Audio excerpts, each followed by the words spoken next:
Did you see today the story about Dai and Delyth in the care home celebrating their 90th anniversary today?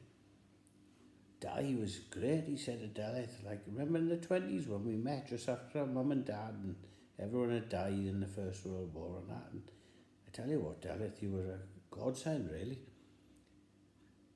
You were by my side, really, when I was upset every step of the way. And then I got my job as a miner and that. And in 1926, there was a general strike and we had to live on soup and bread and that. But that was all right. You were there every step of the way, Delyth. Well done.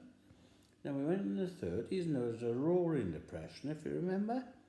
And we had to live on soup and bread. But we got through it and then it brightened up.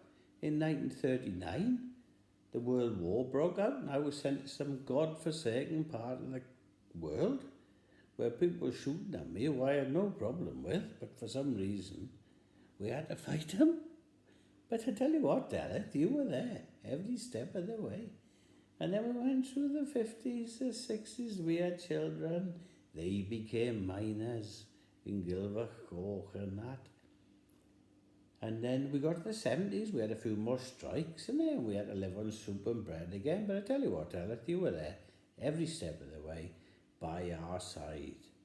And we got through the 80s and a woman called Margaret Thatcher turned up and she shut all the mines and made the whole village redundant, shut it down basically, put the board up and said Gilvercoch is now shut and every other village around is now shut. But never mind, you were there, Delyth, every step of the way. And now look at us now, we're having our 90th anniversary in a care home, we're shielding or isolated or whatever we're doing, because a virus is going to come and it's probably going to kill us. But I'll tell you what, Delyth, I was thinking, Delyth, you're a flipping chinks.